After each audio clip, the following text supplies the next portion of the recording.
luckily, Tennessee was very good with us. We kind of just shipped the package over to them. They switched out all the letterhead and resubmitted it. And our folks on our side submitted ours early, because they're pretty organized. And also, a lot of chapters are not as organized as our chapter is, with a lot of historical data, and we just learned lessons early on. And so we wouldn't want any of our members moving to another chapter and running into any trouble. So we just like to be able to, we're kind of control freaks, so we like to be able to have the ability to protect our members. And so we're going to ask for that amendment in August. Well, I will ask. We've already preempted that, and so hopefully we'll get support from the rest of the nation. I don't think there'll be an issue with that. And so it's a small request, and so I'll let you know after. But that's what was that. Any questions about that or any objections? I'm willing to bring that forward as well. Okay, thanks. Oh, it's working for now. Nope. All right. Well, thank you, Jack. Yeah. What? Grab the other one. Mike. Yeah, we tried that. I got 2 mics. Same time. But wouldn't mind turning it over to Carl for finance.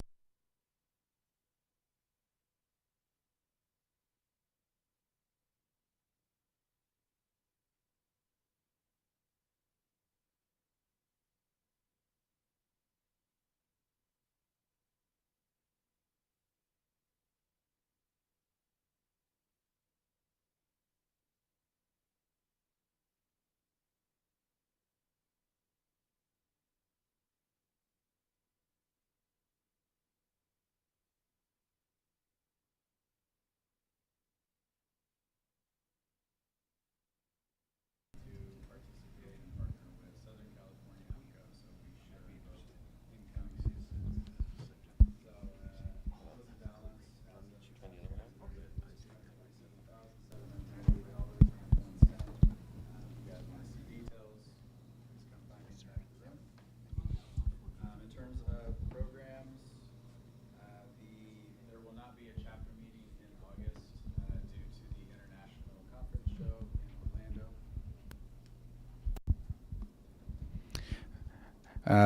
So the next chapter meeting will be in September 12th in Tracy at the Tracy Community Center. After that, the California State Show in Anaheim, October 1st through 3rd, and then November is the following chapter meeting in Dublin, followed by December at CHP headquarters. Any questions on finance and budget or programs? All right, thank you. Yeah, it's not working. Thank you, Carl.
Ready to go. Every time he thinks he has it. Are we ready? What about the other one?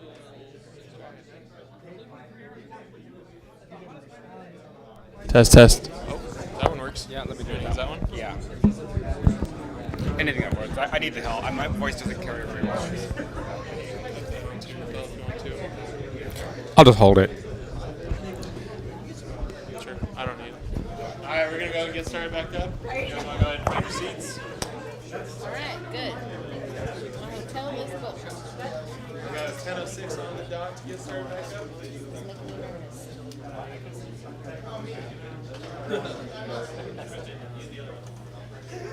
That'll work. A little bit. Manny, find your seat. You'll find it. Find your seat. Test. Hello? No. I'm just gonna yell.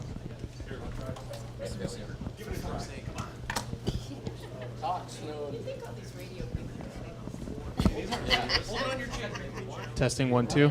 Testing 1 2. 1 2. Oh. All right. I'm gonna give his mic is working, so I'm gonna give the floor to Rudy Torres. Thank you. Thank you, Kristen. Hopefully you can hear me. I don't have the gift of a voice that carries, but we'll work with it. Thank you for having me here. I'm Rudy Torres. I'm with E.F. Johnson, JVC Kenwood as well. And we're in the city of Roseville, and Carl and his team were very nice to invite us to speak and also sponsor today's event. City of Roseville runs an Atlas E.F. Johnson JVC Kenwood P25 trunking system, which we're going to talk about a little bit later in the presentation. But we are at E.F. Johnson celebrating our 100th anniversary in the industry. And when I was asked to do the presentation, I started thinking about what that means and what it means actually to me. My career did not start in land mobile radio. It did start, when I first got started, it started with public safety radio. So basically everything I know about land mobile radio is influenced by public safety radio, which means the very foundation of what I know is from the NAPCO committees. From going to the meetings and listening and reading about the work that you do for NAPCO is very much the foundation of what I know about public safety radio. Because there's no school that teaches you anything, but yes, and the more you listen to the standards, the more you listen to the importance of interoperability, the more you start understanding the importance of the work that you do. So I really appreciate what you've given me in the years past that have brought me here talking to you today. So 100 years of E.F. Johnson, what does that mean? Do a little history. This is Edgar F. Johnson, born 1899. He founded the company in 1923. The company was founded in Waseca, Minnesota, and the first business contribution that Edgar F. Johnson made was something called the Hamalog. It was a catalog of radio components that was made so that you could mail order and basically build your ham radio. I don't know what a ham radio would look like in 1923, but that's how the business started in Waseca, Minnesota. The first success of the business was a component called an inductor. Apparently these inductors back in the 1920s and 30s were very difficult to build and very difficult to find. And he started building these, and they became very popular, and it set the foundation for his business. And in any business, once you have a foundation of revenue and growth, you go from there. So this is the first success story of E.F. Johnson, was building an inductor. In 1939, they built the first mobile for police cars, right?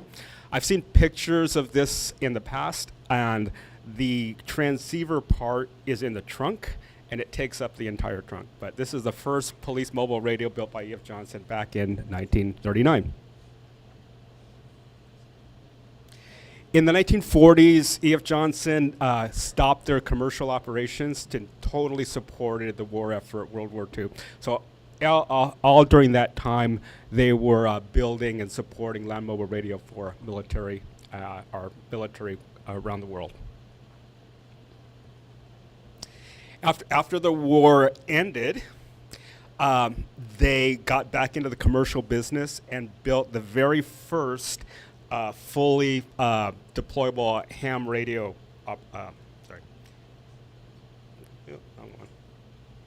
The first deployable ham radio for the market in the 1950s. So they got back in the commercial business. So this is the first, buy it off the shelf, fully functioning ham radio. And they introduced the Viking logo, which we use today for our Viking product. And the history of E.F. Johnson, it's a little bit of a Swedish history. That's why the Viking symbol is there, but it's a symbol of quality.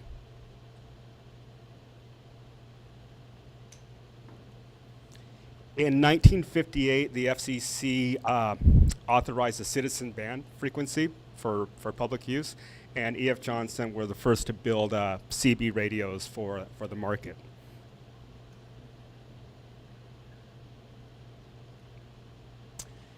This is the CB radio Messenger 3, but this radio is on display at the Smithsonian Institute in Washington, so part of E.F. Johnson's proud history. In the 1970s, there was a test, kind of pre-cellular, by Bell Telephone in Chicago, and E.F. Johnson built the base station transceivers for the cellular network in Chicago for the test, and eventually built handheld cellular devices for Bell. This is when I first started in public safety radio. It was in 2007, and when you start to look at what your install base of E.F. Johnson was, and the big install base at that time was a technology called LTR-net, that E.F. Johnson developed in Waseca. So they were the first ones to introduce trunking into the industry. And when I started studying these systems, because they were all over the place back in 2006, they've been in place for like 25 years. They said two things about them. One is the repeater system was the most reliable repeater that anybody was ever used. The people would brag that they would not go to their tower site in 10 years to tune a repeater or adjust a repeater. That's how the quality of E.F. Johnson was tremendous. And the second thing they said was the innovation. LTR-net was what they call distributed architecture. It had a trunking channel that was not dedicated to a certain repeater, so if you needed a trunking channel, any repeater could be the trunking channel on the system. And if you lost a repeater, the trunking channel would switch to a different repeater. So it had a lot of resiliency, a lot of reliability. Eventually, the system turned into an NAPCO 16 system called multi-net. But again, when I first started, there was a lot of APCO 16 systems out there, and the way I was taught is, what is an APCO 16 system, and it was different features of the system: channel access time, making unit calls, making group calls. There was no interoperability. And at that time, there were 3 APCO 16 systems out there that qualified with these features.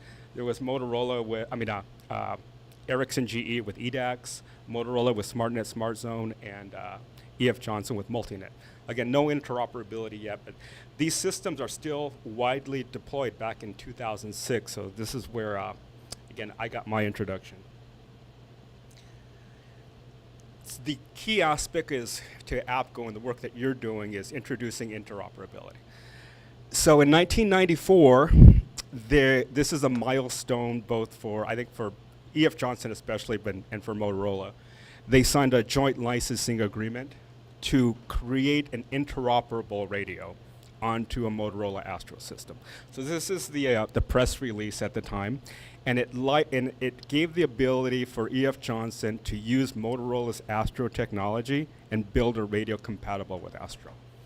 So that's important because even in the radios we have today, the foundation of the software is this, based on this announcement. So we've been building Astro compatible software since 1994.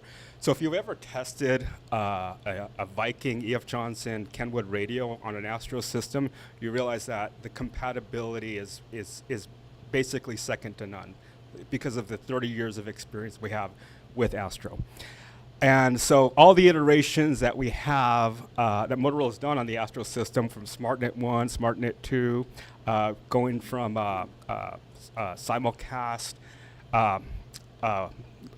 wide pulse, zone controllers, IV&D, all those features that they've developed, the Viking radio has been compatible with over years of time. So in 2014, a monumental moment happened. JVC Kenwood purchased E.F. Johnson. And two things happened here. The two companies were perfect complements to each other. The one thing that Kenwood brought to E.F. Johnson was quality manufacturing and an expert supply chain management. So today, our radios, or the Viking radios, are the highest quality I think we've had in our history. And the way JVC Kenwood, being a Japanese company, they manage supply chains better than anybody, I think, in our industry. So you're able to get your product in a reasonable amount of time with high quality. And part of the acquisition is another company called Radioactivity. And Radioactivity makes repeaters that do DMR and P25. And as of today, we are building a repeater for California Highway Patrol in low band. So we're still investing in the low band technology, and it's being done by the Radioactivity company. Yep. Yes. It'll be, we're already doing testing with Cal OES in Sacramento, and there'll be more testing going on throughout the year.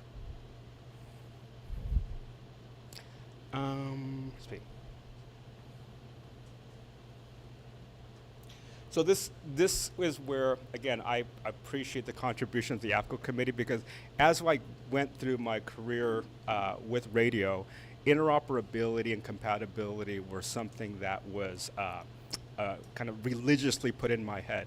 All these organizations like the P25 APCO committees, they pushing for CAP testing, the compliance assessment program, pushing for TIA standards, and pushing for encryption standards. It all comes together, and I realize it's the work that's been done within the APCO committees that drives that meeting. And as we move forward into broadband LTE, I believe that your work here will be for me, very much appreciated. So, kind of try to bring it together because of the work you're doing. I just brought up an example. In LA County, they have a UHF radio system called LA RICS. It's a very small, $800 million Motorola Astro system. But LA RICS very recently, if you go to the LA RICS website, they did a rigorous certification test where they took hundreds of APCO TIA standards or features, and they tested multiple radios with the intent to create a certified approval list. So if you go to the APCO, the LA RICS website today, they're listing their radios that have been approved on their system. This is something I think that because of the work, again, that you've done, they're able to create a requirement list. And so we went through the testing. It's quite rigorous. It takes several weeks to get through it. But once you get through it, then now you're approved to put your radios on the LA RICS system. So we've had quite a bit of success in LA County recently, thanks to the people at LA RICS that follow the APCO standards. And this is just our portfolio of radios today. That's we brought a couple here to just to show off, but that's basically, like I said, how I looked at E.F. Johnson in our history, and so I just appreciate the work that you've done to help us to be relevant in the industry. We're in Roseville. Again, we have an Atlas P25 system here, and David's going to be talking a little bit about how that system works from the system side.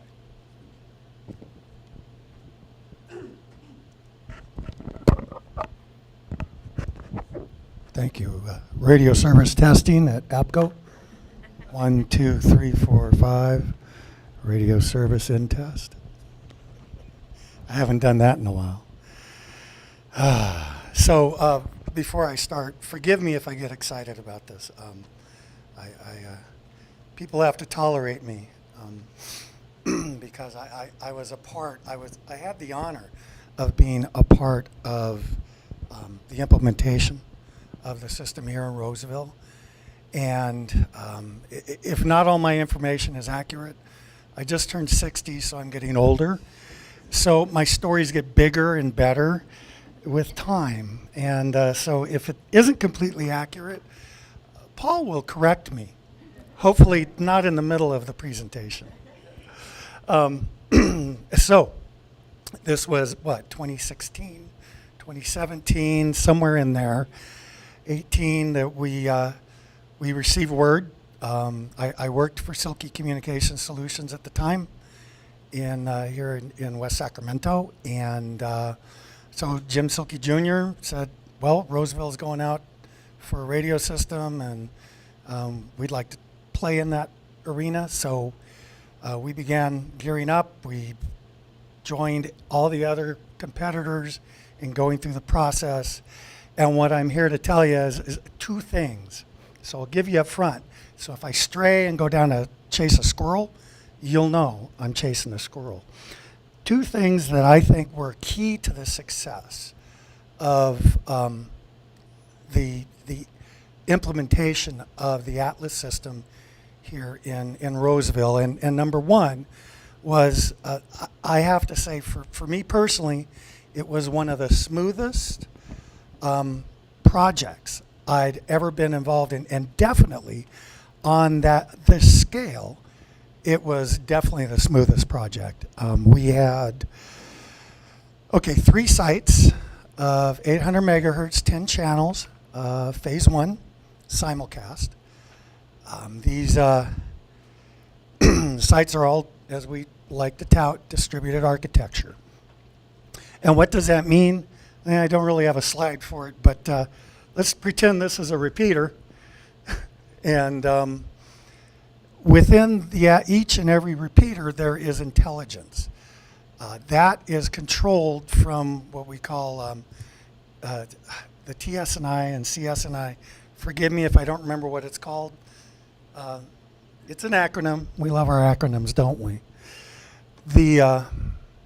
But it's the controllers, and they are distributed through, in this case, here at Roseville, 2 sites. And there's a live redundant, so if one has an issue, it rolls over to the other. And these are basically distributing the information to the repeaters, so the repeaters know what to do in the event there's a communications break. And that's pretty much it. You want to know more, I'll bore you after the meeting, or I've got cards, and believe me, feel free to call, email, text. But truly, it was the city of Roseville's leadership. From moment one, I got to see how the city and the management and the key players were putting together really a specification that made sense for what they wanted.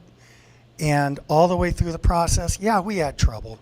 You know, you want to know what they are? I'll share them with you, because I was there for them. There was something about antennas on buses.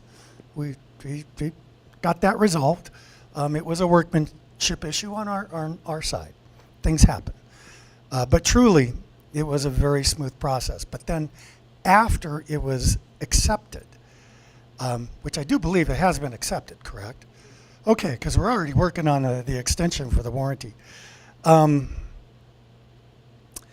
where was I? See, there was a squirrel there. The maintenance of the system. To my knowledge, I remember being paged once. It was an email, I believe on a Saturday. And if I recall correctly, Paul and I discussed it on the phone. Should I come down? And the point was, the system came back up and began working. It repaired itself. When we say it's self-healing, well, you know, it's not magic. Obviously, there's engineering, there's technology behind it. But literally, it will tell you when there's a problem. Sometimes when there really isn't a problem, but maybe there'll be a problem, because that was always funny. We're trying to explain why we get a message. Late packet messages. Oh, we love those, and they could mean anything. It's a late packet. The point is, the system will come back up. The bad page I got was at 3 a.m. on a Monday morning when my boss saw that I had not replied to that email and called me and said, "You screwed up. You need to get down to Roseville." I says, we'll deal with it. I already talked to him. Don't worry about it. Next time I'll reply so you can read email at 3 a.m. in the morning. So I do have to go back to my number one point that it was a real joy for me personally to work with Roseville and Saragon and E.F. Johnson. And quite honestly, it was at that point I began looking at E.F. Johnson and wondering, do I want to work there? Because this is pretty exciting stuff. And with that said, are there any questions you would have on the system? Because I started to describe it, and I never finished. There's Zetron consoles, the ACOM. There's 13, I believe, unless that's changed. Okay. And then there's a whole mix of radios. We've got some wonderful Motorola subscribers out there on the PD side, and we've got the wonderful Viking subscribers as well on Fire and with the power utility all the agencies for the city. So.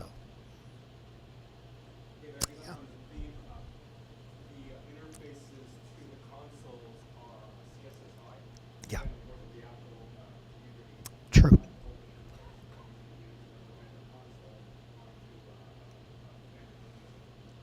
Correct. Yeah, we deal with the ISSI, CSSIs quite often. And I guess what I like to say, I loved how Rudy, Marty's no longer in the West, but how Rudy was talking about the robustness of the Kenwood manufacturing and their supply chain, with how serious our engineers in, is that Nebraska? Lincoln, Nebraska, take their software and how serious they are at making sure that our software is compliant and will work on multiple systems really well. And with that, again, any questions? Because if not, I've got a couple questions for y'all. I do. I have gifts. So I'm going to do the really corny gift first. How many people here ever buy and read the Farmer's Almanac? Do you? Or do you just pass it by and you look at that and go, what is that? So this thing's been published for, I don't know, a long time, probably more than 100 years, right? Maybe 2.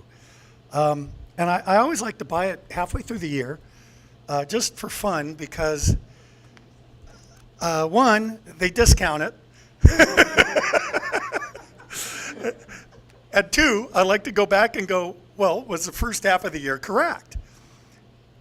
And then with that, I wonder, well, what's going to happen in the rest of the year? Because they tout how accurate they are. So if the first half of the year isn't correct, the odds of the second half being correct are much greater. I wish they were on the stock market. So who wants, because this one's easy. Your answer to the question is, by raise of hands, who wants my almanac? He does. The president gets an almanac. All right, now, this one is a little more difficult, and there's a $25 gift card in it for you to Lowe's, and a bunch of business cards, and this really awesome football leather card holder that comes from our holster manufacturer. So, this is mathematical. A rabbit is being chased through the forest and by a fox, and it sees this hollow log and ducks into it for safety.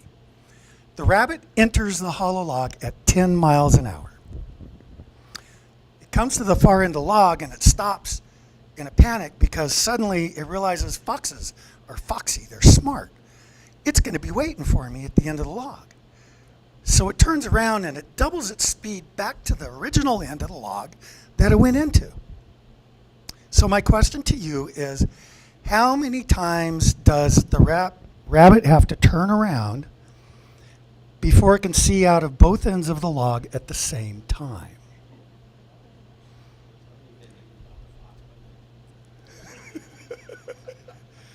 Okay, you're working on it. Any guesses? What's that? One? No. See, that's a tough question, isn't it? I have to have a winner. I'm going to go with 2. Okay, go with 2, but that's not correct. Let's just keep going. Half? Nope. No. I'll give you a hint. The speed of light is 186,000 miles an hour.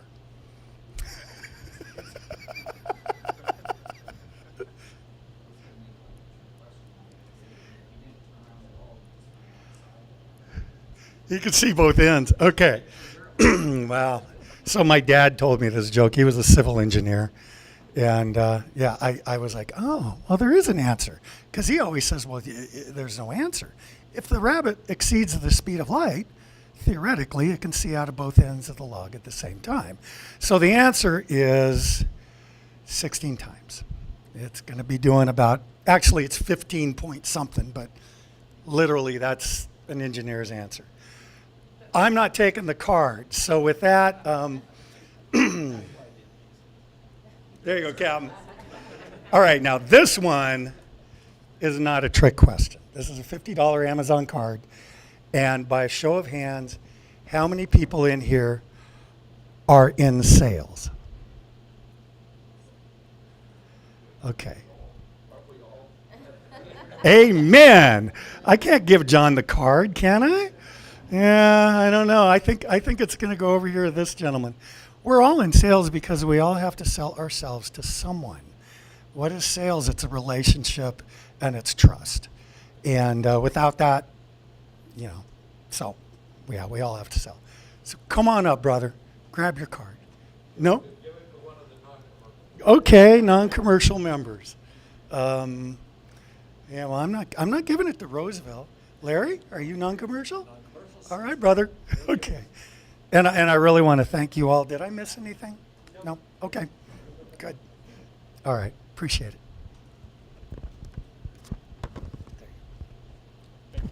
Thank you. We're done. It's break time.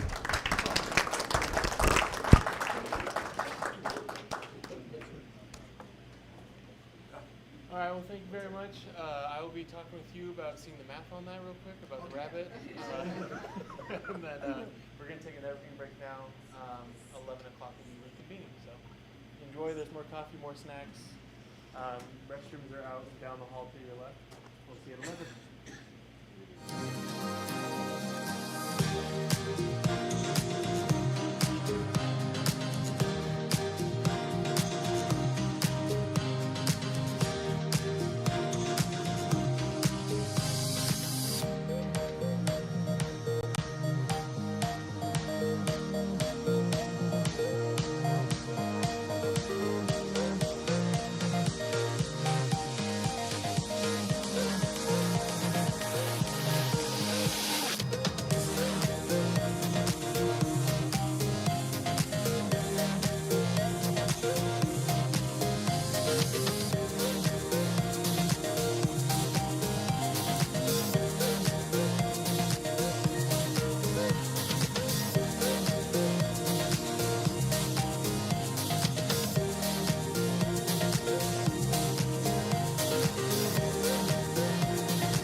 I'm the voice you'll never hear. Hide me away in your bedroom closet. Do, do, do, do. Do, do, do. Do, do, do, do. Exploit our dreams, but don't forget money ain't what it seems. They say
Okay, well, I'll talk to, I'll have Frank contact me.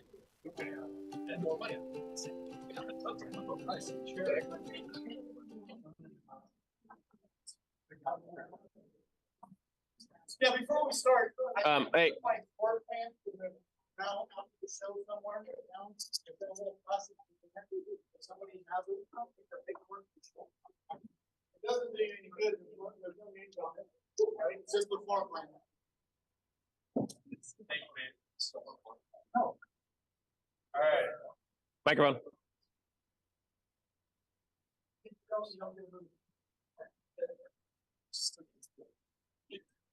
Okay. Oh, here you go. Okay, I've got radio services. Oh, hey, hello.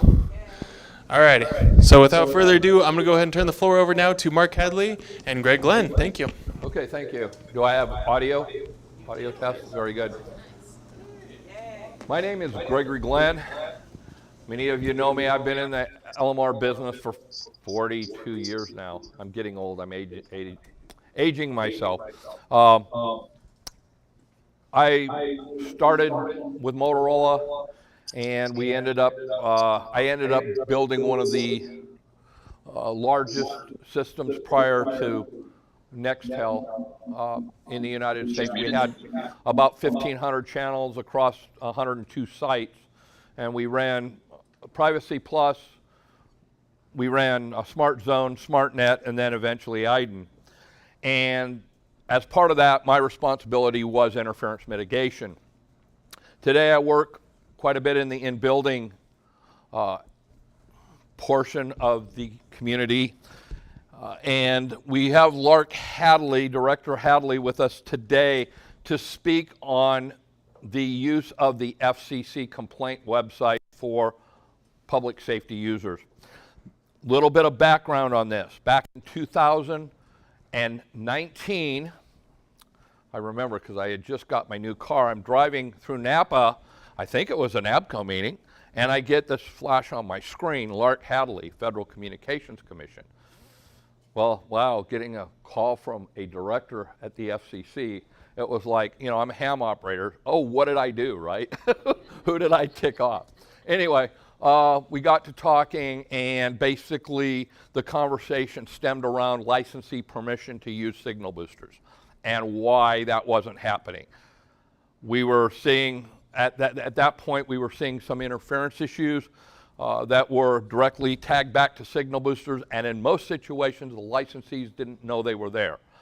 And the FCC's rules are very specific about licensee permission and the licensee's responsibility if they're going to allow the use of signal boosters on their network.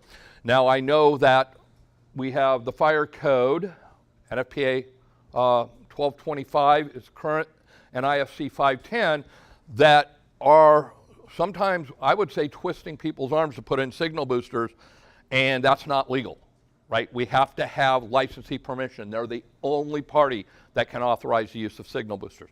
Anyway, I don't want to take this too much farther. I've been going around the United States representing a company called Comba, which is a manufacturer of signal boosters. They actually want to do it right. They know if we don't, that we're not going to have a business left. They also know that if signal boosters aren't used, that we probably don't fix all the buildings we should be fixing. So we want to make sure that we're still able to use these, but we also want to make sure that they're being used legally, ethically, and not helping or not hindering radio system. I am going to throw this out there. Brent Finster, who hopefully he may be on this meeting, is now up in Douglas County. So I'm going to give you 3 examples of situations today. He had 6 signal boosters that completely took down their main SO channel at State Line, Nevada. Took down 2 voting receivers. It was so bad that they had to bring in a tactical repeater and put it on top of the Harrah's Casino in State Line, Nevada to solve their issue. The issue was signal booster interference with signal boosters that were not even authorized by the licensee. Are they oscillating? No. Oscillation, believe it or not, oscillation is only probably 2% of the time that you have signal booster interference. It happens, but that's really the egregious part. Most of the time it's stuff that creeps up, noise that creeps up. We also have the city of Los Angeles. Right now, LA Fire has lost about 50% of their overall portable radio coverage in the downtown LA area on their fire channels. They believe they have about 2,500 boosters, but the licensee has not approved one.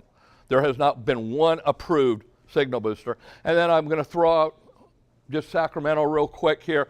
They've got a site right now that's being hammered by something. And again, the problem is, what is it? You know, how do we find it? Well, the FCC rules, if followed, the licensee has to maintain reasonable control so they can shut it down. And the other thing would be that, in my opinion, the way that things have moved within the fire code has actually moved us back 50 years, or moved us back in technology. I won't say 50 years, but yes, moved us back to what I would call carrier squelch repeaters, that we quit using those back in the 1970s. So we haven't really moved forward in technology either, and I think that's because we haven't had the licensees pounding on the industry to say, hey, we need better product, we need a better mousetrap. There's no incentive to build a better mousetrap. The incentive right now is to put a red box in as cheap as possible and bypass the licensees. Seems to be what's going on. All right, so with that, I am going to give this to Lark. One of the reasons I have asked for him to do this is one of the things I run into across the United States is licensees saying we don't know how to get to the FCC, or we've tried to get to the FCC, that sort of thing. So Lark's going to talk about the platform that is available to licensees, why and when you should use it. So Lark, we have Director Hadley here. Go ahead and take it away. Okay, let's do a quick technical check. Can you hear my audio? Over. Yeah, we can hear you. Okay. All right. At some point, we'll need to share my screen, but we can try that in a second as we get into the presentation. So good morning, everyone. Just gonna walk through very informally the process for filing a complaint with the FCC. Now, while many field investigations at the FCC are started from internal FCC referrals, someone else within the FCC, because we work on a lot of things other than public safety, but public safety is our #1 priority, public safety interference. In years past, you would reach out directly to the FCC field office or a field agent that you might know personally via a telephone call or an email and list your complaints, which might eventually be turned into an investigation.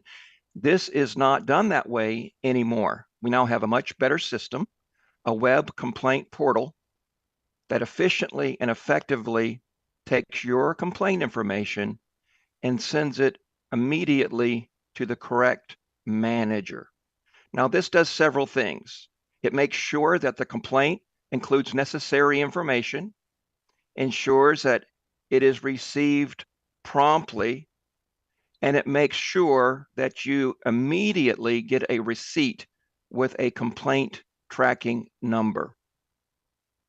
If you haven't heard back from an FCC field agent within 2 days on a public service complaint, our response time is actually 24 business hours, or one business day, but allow for a day for half a day here, half a day there.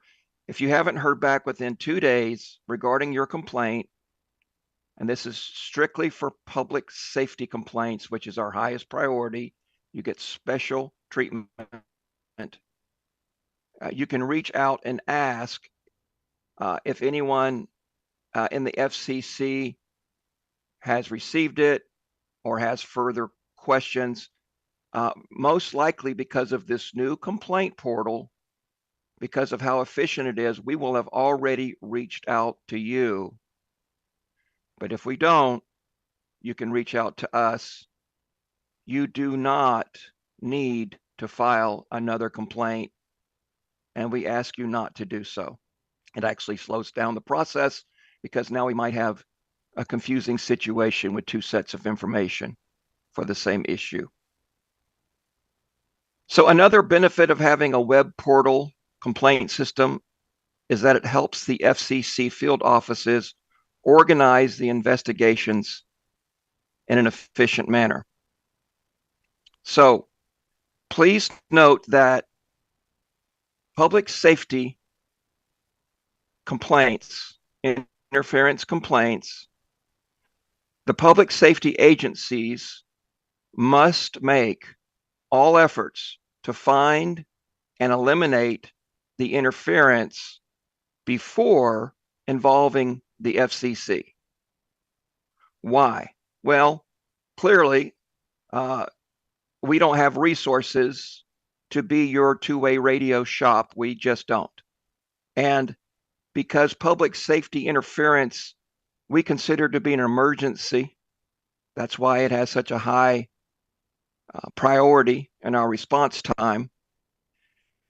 It may take time for the FCC to respond based on our available resources and travel. When you file a complaint, be sure to include your communications technologist, your ComTech contact information, because that's where we need to start. All right, I'm ready to show you how to file a complaint. So I need to share my screen. And can you guys let me do that? Okay, there we go. Let's see here. Give me a moment to get organized. Okay.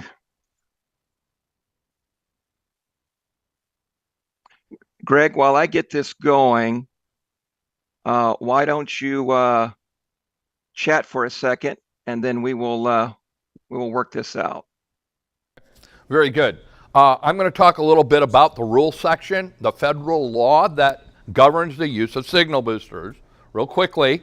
The important thing that we as manufacturers, all the engineers and the radio guys in this room, I would assume, want to know is where there is a signal booster. Okay, the federal law does not allow transfer of responsibility for the use of signal boosters as identified in the fire code to the building owner. That's not legal.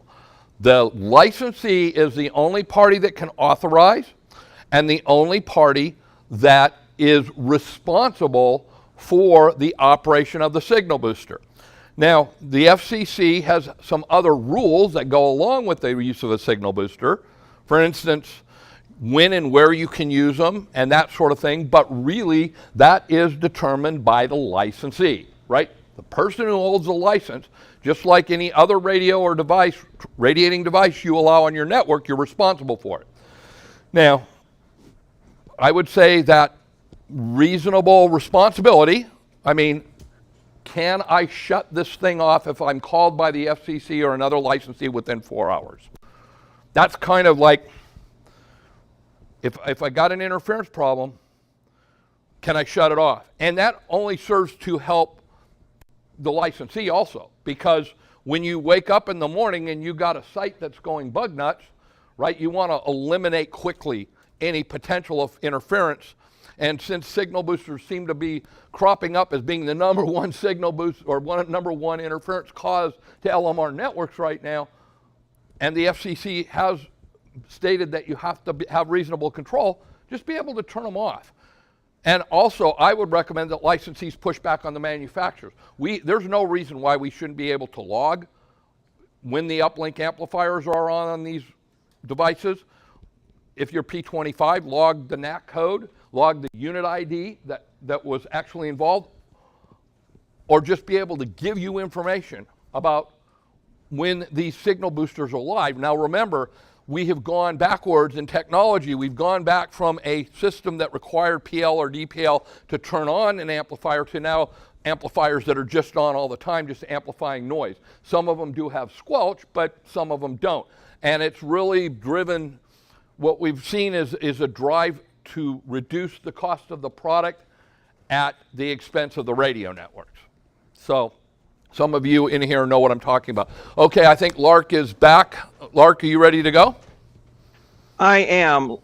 Let's see if you can see my screen. Can you see my screen?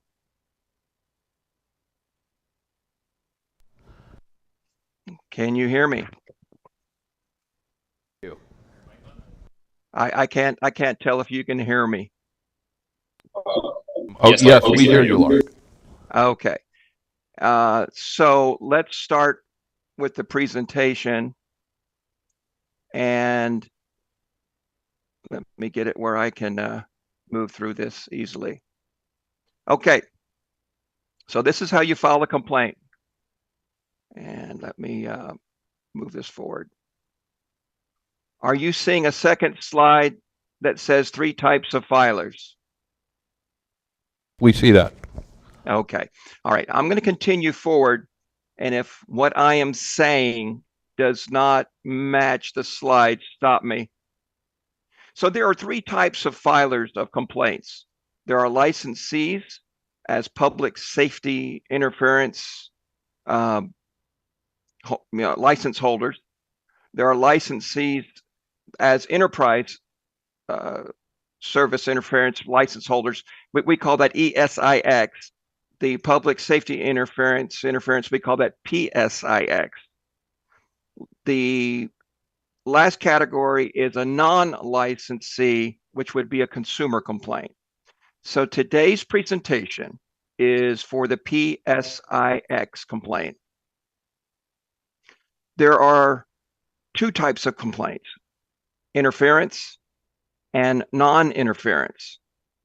Non-interference can be public safety related, such as tower lights. In some cases, pirate broadcasters could be having a spurious emission from their pirate FM broadcast, interfering with FAA, or interfering with cellular, or interfering with FirstNet, et cetera, et cetera. So there are non-interference complaints. The fundamental way that the Enforcement Bureau initiates an investigation is from complaints. I have asked Mr. Glenn from time to time, when he brings me a situation, what is the complaint number? He says, I'll try to get it for you. And then he comes back, and oftentimes he says they don't have one. They think they spoke to somebody in this town or that town with the FCC. That is not a complaint. It is critical that a complaint be filed. Complaints are best processed if they include details and a way to quickly reach the complainant. If a complainant is non-responsive, the Enforcement Bureau may not initiate an investigation. So if you feel the need to file a complaint, make sure that there is contact information for others beyond yourself in the organization. So if you are on leave or if you're on an emergency assignment, we can reach somebody, because we do get hoax complaints and we need to ensure that this is a valid complaint. Finally, the FCC cannot discuss the progress of findings of an investigation with a complainant. We have very serious privacy rules. Those of you in law enforcement certainly appreciate that. So we may not be able to share with you the progress if it's not publicly available information. That's our criteria for sharing information. Helpful information that should be included in the complaint. What frequencies are receiving the interference? For example, is it a repeater input frequency or a repeater output frequency? Where can the interference be heard? This is important if you've got trunked sites or distributed receive sites. What's a description of the radio communication system configuration?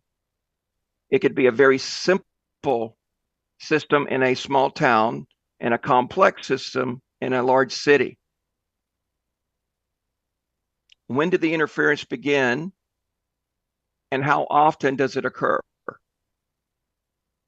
Provide audio samples. How is the interference impacting your operations? If it's totally devastating your operations, we need to know that. If you've been able to shut down the channel and redirect traffic, which is normally the case, using the diversity that's in your system, we need to know that. We may need to work with you in turning on and off sites to understand the interference.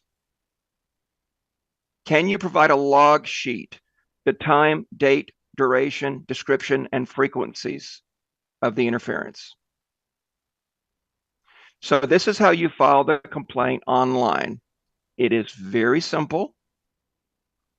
Please take pictures of the screens, or if this is being recorded, you may notice that if our websites are updated, the graphics may change some, but the functionality should remain the same. This presentation is being done in July 7th, 2024. And you know, they change the website from time to time, but the basic functionality should be the same. So you go to our main website and you will see this Access Now PSIX, ESIX interference complaint. Click on that. Your next slide will give you an option to choose between public safety, interference, or consumer. Since this is NAPCO, you would click public safety. This is where you enter the information that we will work from. Now, if assistance is required while completing this form, you can call our Network Operations Center at 202-418-1122, and they can assist you. There's other information in this first slide that will help you understand how to proceed, such as web browsers and such. Then click Next. So now you are filling out the public safety form. So you are affirming that this is for public safety entities. You click Yes, and then Next. Then you verify. By checking this box, you're verifying that you are submitting the complaint on behalf of an entity providing emergency services, law enforcement, fire departments, and other first responders, or safety of life services, such as Coast Guard, FAA, airport authorities, etc. Now, this is important to note that generally speaking, these public safety interference complaints should involve interference to a license and the public safety frequency pool. That would cover most instances. I have had folks file complaints. They want to be considered the public safety priority, and they were a commercial security system with guards, but they were not law enforcement. They were not using public safety pool frequencies. So they do not qualify for this special public safety interference complaint form. Now you start entering in your information. Now, in this particular example, I have filed a complaint from myself, and you can see that I've put in my name, the company I am representing, that I'm from the River City Police Department. I put a little note in here because I actually submitted this to the FCC to let them know this was a training entry. I put my address, River City, California, my phone numbers, and my contact email.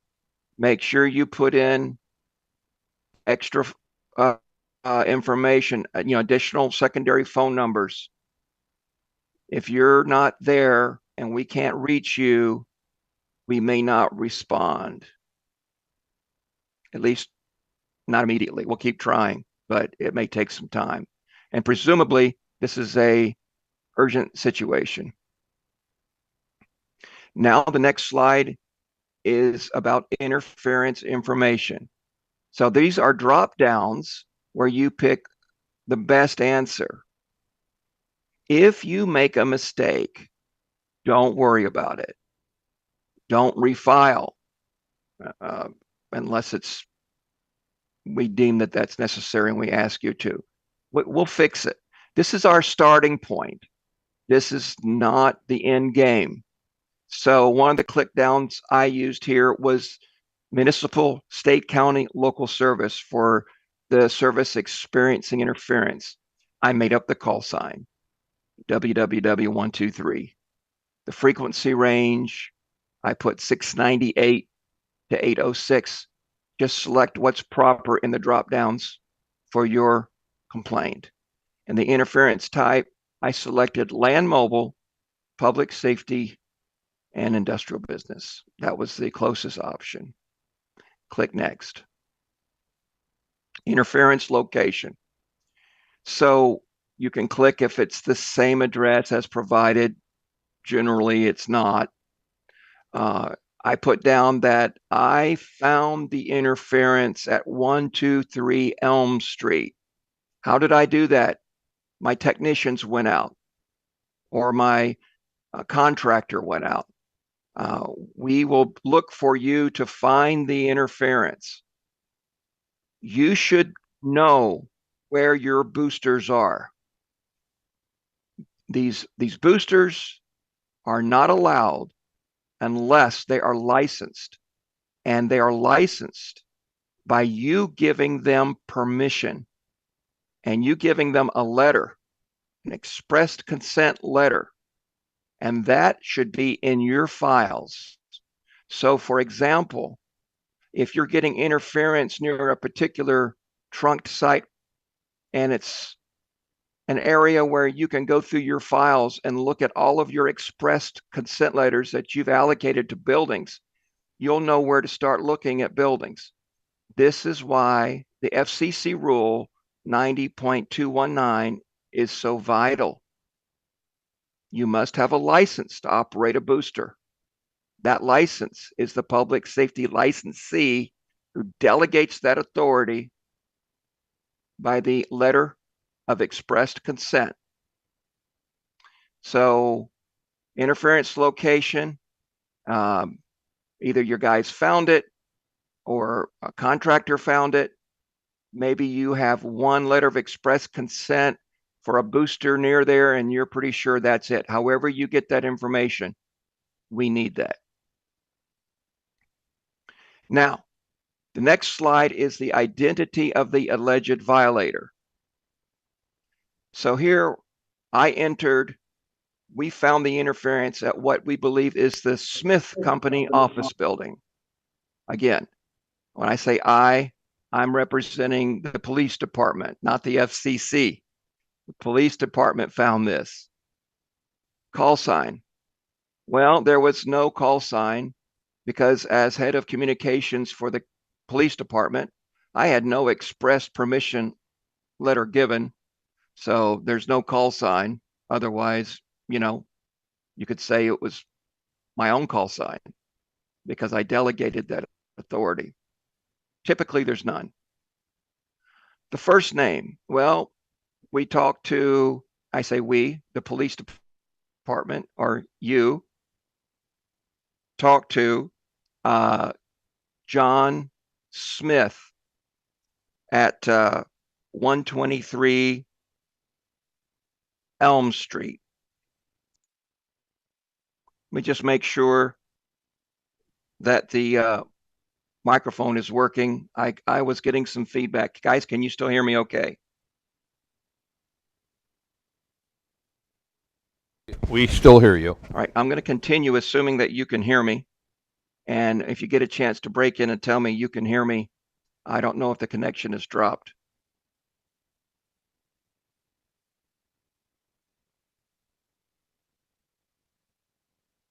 Okay, I'll just continue on, assuming you can hear me. All right. The next slide. Interference source location. Do you know the location of the suspected source appearing? Yes or no? You just pick your best answer. Is the location of the interference source different from the location where the interference is experienced? No, it's there. Next slide. So here you put down more information in this slide, interference description. This was high-level broadband interference. We suspect it to be an unauthorized signal booster, a bidirectional amplifier. However, we have no record of expressed permission or consent given to a BDA at this site. You put down the severity of interference. You put down the number of users affected, the incident rate, the duration, and how long it's been going on. Okay, so you suspect it's to be an unauthorized signal booster. So has any remedial action been taken? This is the next slide. Yes, we contacted the business owner who responded that they recently turned on the BDA because it was required by local building codes. They would not turn it off. Is this interference a threat to life and safety? Here, as the River City Police, I said yes. Next slide. So now you can go back and review all the information that you submitted to make sure it's correct. And once you have carefully checked it, you're going to submit this form. It will then give you a response. In this particular case, this is what came on the website. Thank you for your submission. Confirmation will be sent to this email address, which was me because I did this example. It will include a trouble ticket complaint number. That's very important because that helps us track it. It will start with the letters PSIX. You click OK. Now, there are 3 regions. I'm the director of Region 3, which is the Western region. There's Region 1 and Region 2. If someone is viewing this and they're actually not in Region 3, so they're viewing this a few weeks later, you can find the contact information, your regional director for Region 1 and Region 2. By the way, not shown, but included in these regions, Honolulu and Anchorage are in my region, Region 3, and I'm based in Los Angeles, and San Juan is based out of Region 2. We have offices there. Now, just do the best you can. Again, we can always correct the information, but only if you actually submit a complaint. Calling somebody and talking to them on the phone does not constitute a complaint. This is why we built this portal. But again, we will be looking for you to tell us everything that you did to find this. We are not your two-way radio shop. I wish we had enough people to do that, but we do not. And since we want this resolved as soon as possible, your local land mobile radio technicians, your Comtechs, should be working on this and resolving it immediately if they can. If you have any questions, you can email me. There's my email address, lark.hadley@fcc.gov. and I'll be happy to research your answer. So that's what I have thus far. And so, Mr. Glenn, I'm going to turn it back over to you. Okay, very good. We've got a few minutes still left. And so if we have any questions coming from the internet or questions here, yeah, I got a question. I'm sure Lark will bounce it back if he wants me to address it or however. So go ahead and. Okay, as a licensee, I'm just wondering, you mentioned you don't share information with complaint who files the complaint, but does the FCC contact the licensee for any complaints within their, area? So are you asking if you made a complaint, if they contact you? Well, both. Or if there's a problem in your area that since it's a public website, somebody can go on and fictitiously set up a complaint under, say, Roseville's area. Does the FCC contact the licensee, being us in Roseville, about that complaint? I would say yes, right? Is that Lark? Yeah. I mean, if Yes. you're filing a Yes. complaint as Roseville, they're going to contact the people who filed the complaint. Okay, but what if we're not the filee? If somebody erroneously sets up a complaint and says it's Roseville? They will still contact, well, I mean, they'll contact whoever that person is. I don't know. I'd have to leave that one to Lark. Right. So you're wondering if someone either illegitimately files a complaint or fraudulently files a complaint. Is that correct? Yes, as a licensee, would we get a report that somebody did that? It's quite likely that we would reach out to who we deduce is the licensee for the area, and you would very likely be made aware of it. Let's say, for example, you had a disgruntled former radio tech who was, doing this for malicious reasons. I'd have to check with our counsel, but they may instruct me to let you know about that. Great, thank you. Okay. Let me go to the back and then go to Jim, and then we'll come back up to you, Michael. So let me ask one question real quick from our web chat. Actually, we're high tech now. Is the intent of this to open up these complaints whether the building owner has disabled the interference source or not? I didn't hear you. I don't know if is the intent is to what? Is the intent to open one of these complaints whether the building owner has disabled the interference source or not? Well, I think from a practical perspective, and we've had this discussion, it needs to be reported, okay? Even if it's been turned off. It needs to be reported as a, Mr. Hadley, do you agree with that? It needs to be reported as a non-licensed transmitter.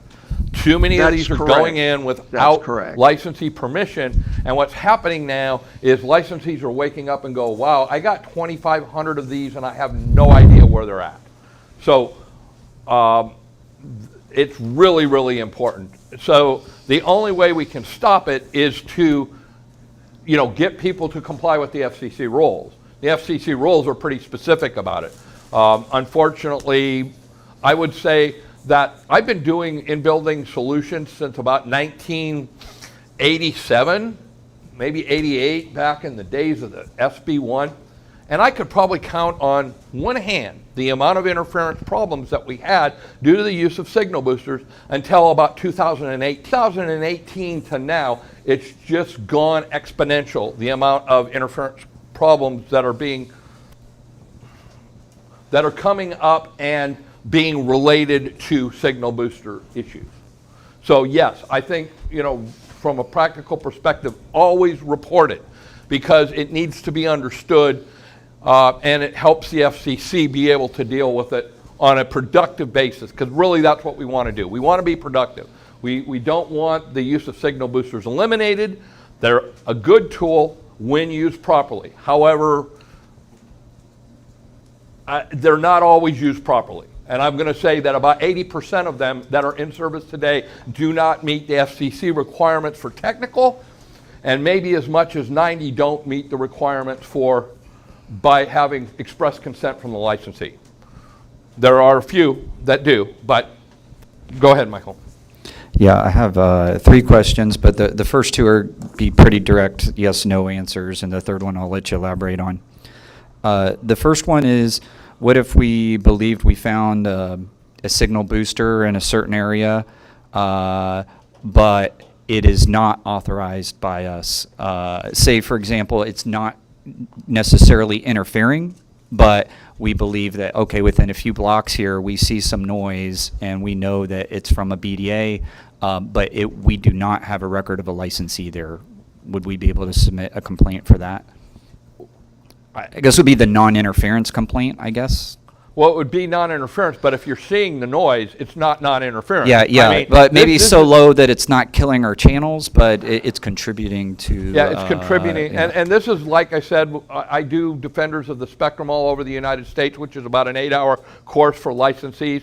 What we see happening is this gradual degradation of the radio systems over time, because, for instance, they put in a signal booster to solve a problem that a signal booster may have already been creating.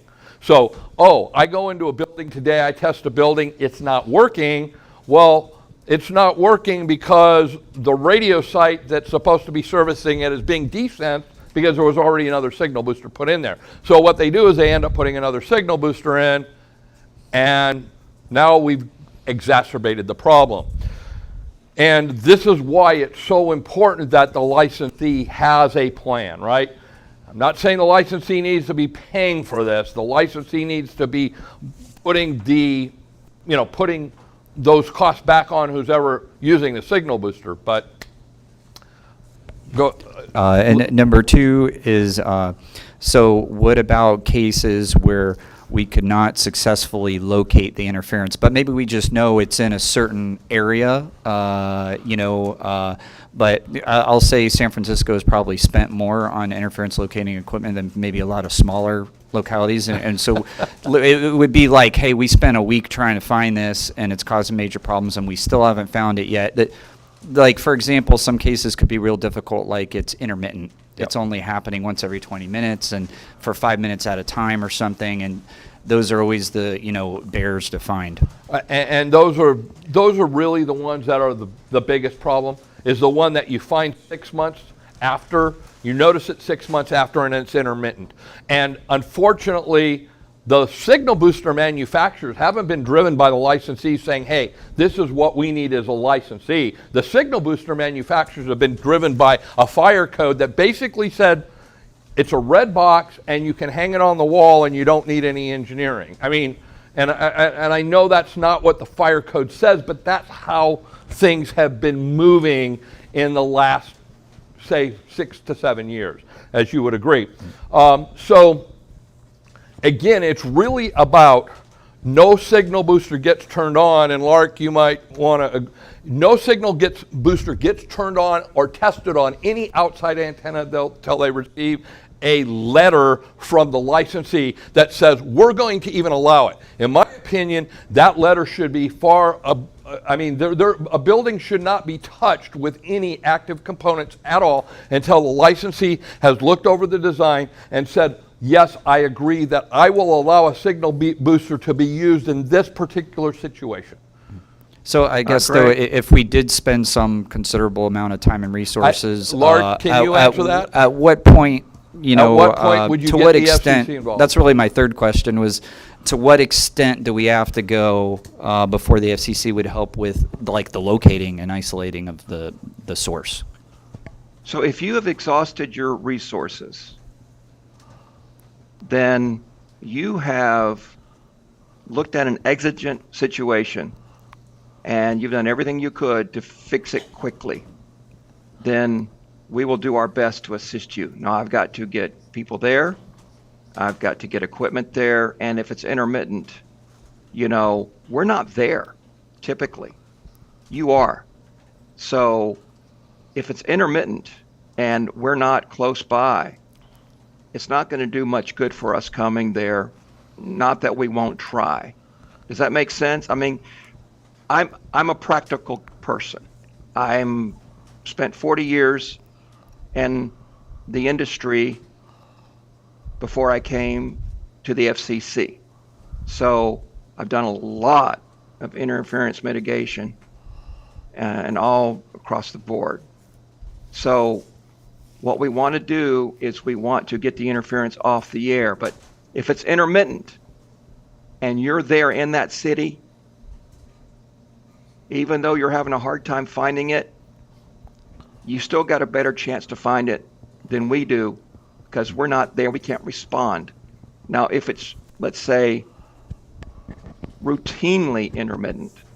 Yeah, that's more like where- what I was talking about. Like, say it's happening every 30 minutes, but for Okay. 2 That's minutes where at the a logs time. are important. Something That's like where that. the logs and data are critical.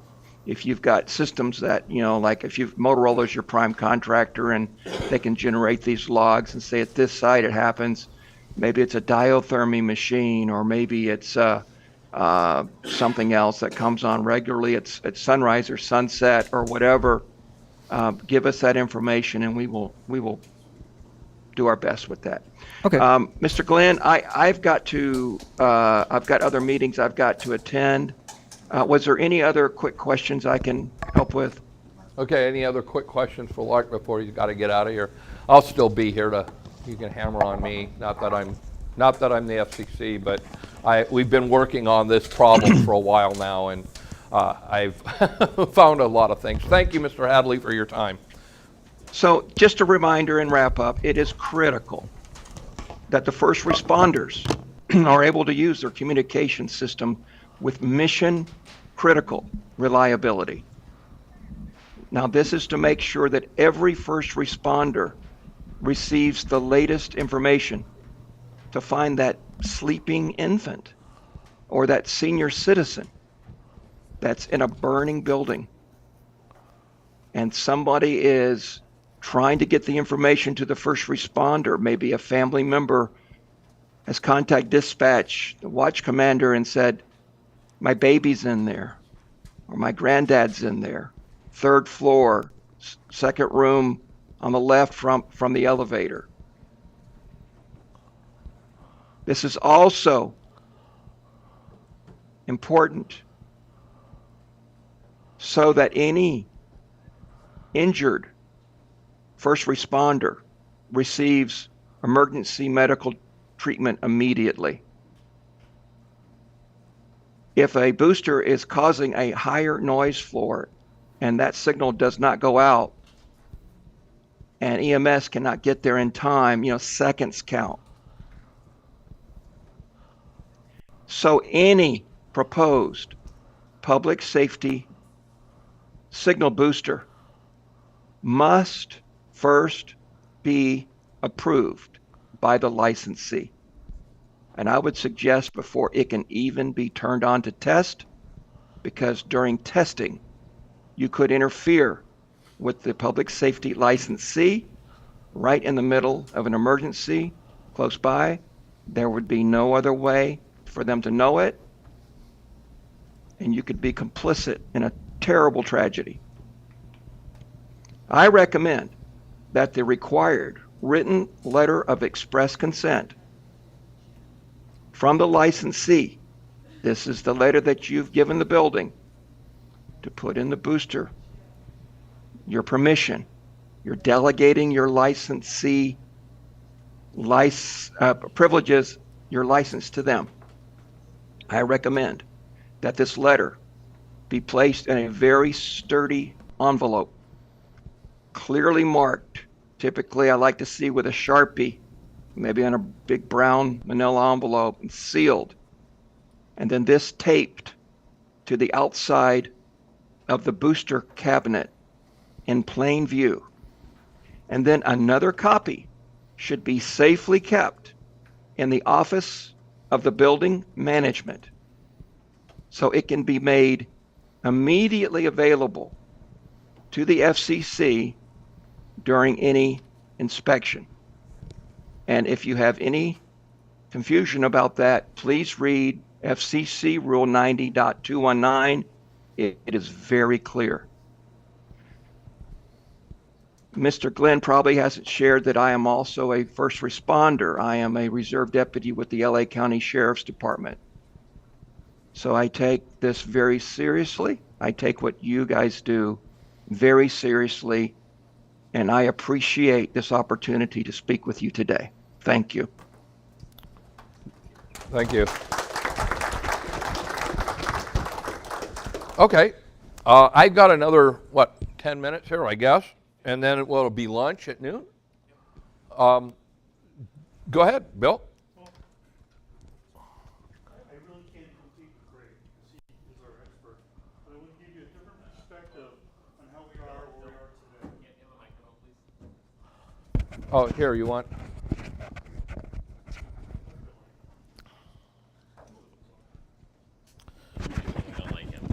So, I had the opportunity to spend a lot of time working with Art McDowell. How many of you ever worked with Art? Art McDowell, yeah. Art McDowell. Art was a great guy. I learned a whole lot from Art. But Art would say to me, Bill, when we had a radio in our car that worked in half of the county, we thought it was a godsend. Kids these days. Well, okay, Art was a true pioneer in radio, and 2, he was 90-something years old. So for that, he can be a curmudgeon. But that is a really important thing for us all to understand, is that the radio system that was put in your county, jurisdiction, whatever, by putting an antenna on top of the biggest hill nearby in 1955, was never designed for portables, because portables didn't exist then. So over the last 50 years, you've added something here and added something there, and maybe you've added some voting receivers and added some sloppy cast and multicast and whatever, and you've been putting Band-Aids on that, but your system was never designed for portables because in 1955 or 57 or whenever, they didn't exist, okay? Signal boosters are another way of Band-Aiding your system design. And a signal booster, properly installed and properly working, is a great thing because you can now get coverage. 20 or 30 of them in the same area is a problem.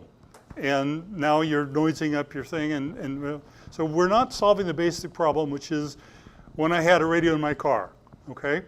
And that's one of the things we need to sit back and look at it and say, we really need to take a look at my radio system and put resources that nobody has today into making it right. So the other part of the problem is that over the years, as signal boosters have been put in, nobody ever thought about getting permission to do that.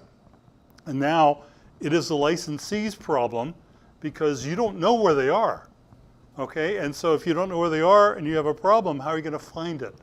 So now it has become an unfunded mandate for licensees to put in the necessary time and effort and resources and basic shoe leather to go through your area, your community, and find all of them, beat up the people to get the, make it work right and get a letter of authorization to do that. So at least if there's a problem at First and Main Street, you'll know, hey, that's probably the something or another building.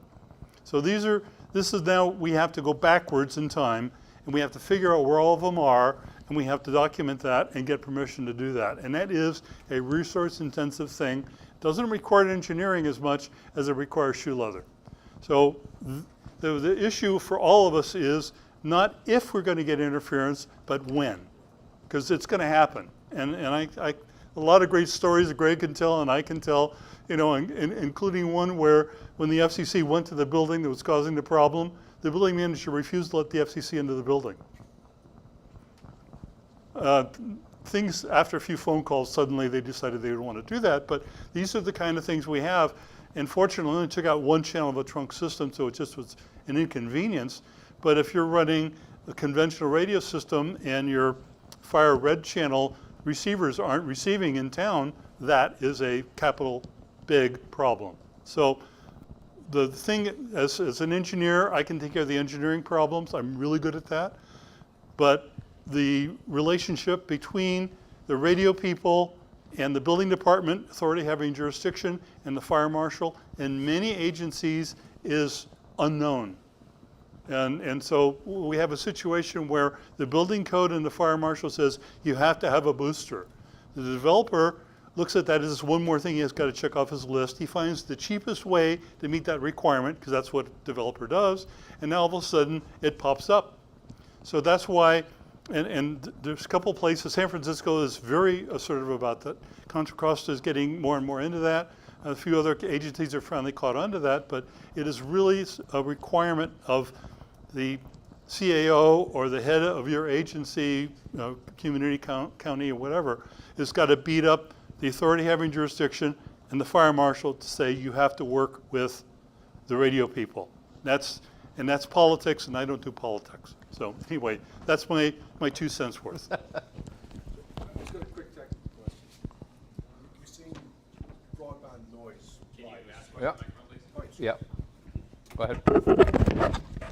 Hi. So you're mainly seeing broadband noise increases. What about intermodulation, and is there any stipulation for the class of amplifier to be used? This is a real tough one, okay? Especially when we start talking about VHF and UHF systems. The typical way that the noise is presented is broadband noise rise. That is what typically ends up happening, even if you have a channelized booster that's got separate filters in it. Because all signal boosters, especially anything that's got a DSP, is going to have a broadband noise crown. And again, I go over this in my training, and it doesn't cost licensees anything. Comba has actually hired me to go out and help the licensees understand what these devices are doing, because it's very readily available or readily apparent that many licensees don't understand how a signal booster functions, what it does, or even how to push back and say, we want these functionalities in the boosters. And all of it's been driven by, let's take it down to the bottom. I mean, the big guys, Bird, right? Bird Technologies, they were the ones that came out with the SB2. 2 years ago, they said, we're done. We're done because we see what's happening. We've been seeing things happen now for, I'm going to throw this out. In LA, it's documented 5 years ago, we saw problems on the ground. We notified fire, don't turn on signal boosters. It's exacerbating the problem, and they've continued to do it. So the licensee in LA has not approved one signal booster. So every signal booster in the LA market is technically illegal. Number one, that's by procedural. But the other thing that we found is that signal boosters that are causing interference aren't being deployed under the FCC rules. And 90% of the time when you go to the integrator and say, how come you did this? It doesn't meet the FCC requirements. They go, what FCC requirements? So we basically have had, and I don't want to get slapped around by IFC and NFPA, but we've had both of those parties step into a zone they should have never gone into, right? I can see a fire department saying, we want coverage. But coverage is not a function of the building owner. Coverage is a function of any other infrastructure problem. If I don't have enough capacity to put electric into this building, I don't let some guy just go build a substation. It's part of an overall design. And that has completely gone out the door. The methodology, the thought process of these signal boosters is, if I walk into a building and I don't have coverage, we're going to put in a signal booster. The FCC rules don't allow that. If I don't have coverage in a building, I have to, number one, contact the licensee. Number two, that licensee needs to determine, is all my infrastructure in good shape? Remember, the FCC rules basically say you have to have a certain level of infrastructure before you can even use a signal booster. You can't extend the natural coverage of your radio site. That's going on right and left, where people are going out to outside of a building and they've got a minus 95 dBm signal, and I don't want to get too technical, and they're saying, we're going to put in a signal booster in that building. Well, technically, that's not legal, but that decision should be left to the licensee, right? Because the licensee is going to have to be the one that deals with the ramification of the decisions made. So, and unfortunately, the licensees have been left out of the equation, and many times are left out of the equation. So that's, yes, what you're seeing, broadband noise rise, especially CAL FIRE, I'll tell you, you got it. I've seen it, I've dealt with it, and I just literally had a project I was doing with Craig Trigstad up at Tehama County, where you had an OES complete Office of Emergency Services. I believe they dispatched 2 counties out of there, and they wanted to put a signal booster in the new jail right across the street on a frequency that was, and I don't want to get too technical, that signal booster would have wiped out the jail channel on that site. And it had nothing to do. I mean, it's like, well, who are you talking to, right? Are you talking to licensee? No. Nobody's talking to anybody. You've got an architect that wants a design, and there's no licensee permission from anybody on this whole thing, and it was actually a CAL FIRE channel. And, you know, I tried to get a hold of CAL FIRE to try to get authorization, and, you know, I have never seen a installation that has CAL FIRE frequencies that has a letter from California Fire that says you're allowed to retransmit these frequencies. And there's a lot of them out there. So I would say, yes, you probably are experiencing issues just based on what I've seen installed on your channels, especially your VHF stuff. Any other? Yeah. Is booster required to have FCC ID? I'm sorry, it's a booster. I'm sorry? FCC ID, like a transmitter? Of course, yes. All booster. Now, I cover this in my class. All signal boosters have to be FCC certified with an FCC ID. However, FCC certification does not guarantee compliance in deployment. It would be like if you went out and you say your license you have a 10-watt license, and you go to Kenwood and you buy a radio that's a 50-watt radio. It's the licensee's responsibility to make sure that that radio is turned down to 10 watts. If that radio is operating at 50 watts, it's certified, but it doesn't meet the deployment rules because the license only says 10 watts. It's the same thing in the signal booster industry. And unfortunately, there's many signal booster manufacturers. Unfortunately, they're out of the country that are building LTE boosters, right? They have LTE automatic gain controls, and I don't want to go into a bunch of technical stuff here, but when you try to use a 3-watt or 4-watt or 5-watt fixed portable on that network, that booster just goes bug nuts, right? But it's certified because really, again, it goes back to the only party that can authorize a signal booster is a licensee. And if you talk to the FCC, it's like, well, you know, the licensee should be up on this. Unfortunately, not all the licensees are up on it, but it's even worse because the people making the decisions on a lot of the signal boosters that are being put in have no RF experience at all.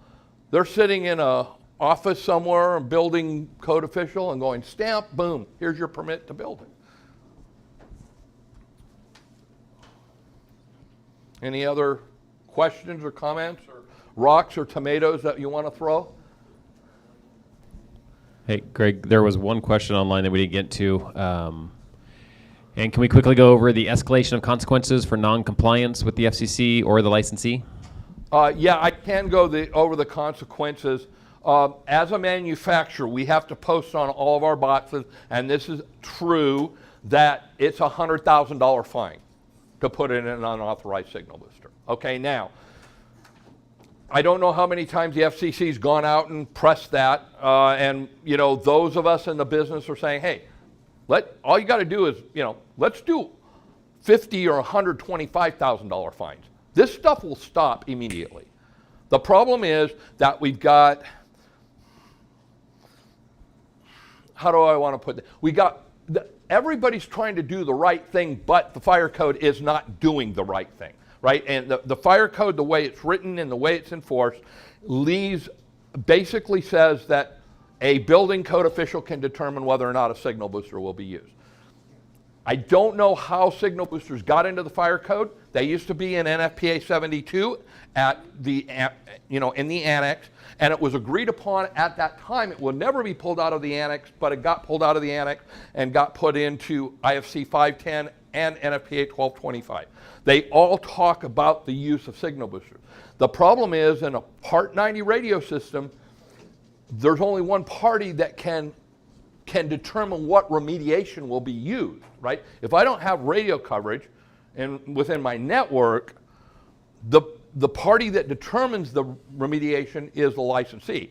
In some situations, Brent Finster, we all know Brent, right? I mean, most of you do. From Contra Costa County, he's now up in Douglas County, Nevada.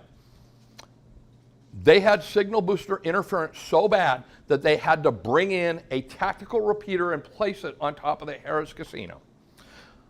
They've been fighting this for 6 months. There was a signal booster put in the building where their repeater was located at the Hard Rock Casino that caused 30 dB of descent. We actually went and checked. You couldn't take a 5-watt portable and walk 1,000 foot away from that building and key the repeater. There was another signal booster that was pointed at their other receive site that's up on top of East Peak that was desensing that receiver also. Now, I was out there, I probably spent a total of 4 or 5 days out there, and I found 6 signal boosters. We got rid of a lot of the interference. I still suspect there's another signal booster down in State Line that's, but now it's only raising the noise 2 or 3 dB rather than 30. So we've got 90% of their coverage back. But remember, a 6 dB increase in noise is a 50% reduction in coverage. And that's very easy to happen. And I mean, again, those are one of the things that I go through the math and we do the training for licensees. It's free. We don't charge for it. It's sponsored by a manufacturer. There are some manufacturers that are actually trying to clean this up. But, you know, and the Defending the Spectrum course, I'm going to be talking about it at statewide APCO. You know, that's what we're trying to do right now. It's not a sales pitch. It's not a buy X brand piece of equipment. It has nothing to do with that. It has to do with the use of signal boosters and the use of that particular technology to solve problems.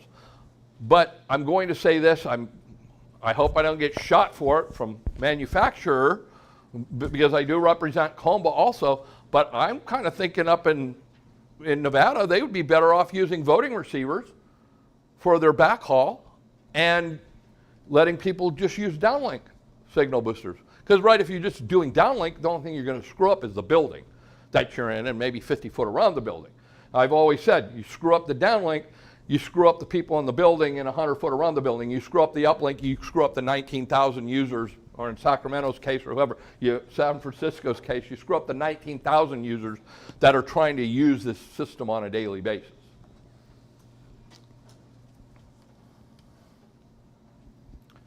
Any other questions, comments? Like I said, tomatoes. Okay. Well, thank you for indulging Lark and myself this morning. I hope it was helpful. We're really trying to get this under control because it has gotten out of control. And get the control back in the licensees' hands so that they can run their radio systems without worrying about these magic 5-watt little repeaters popping up and making noise all over the place. Thank you.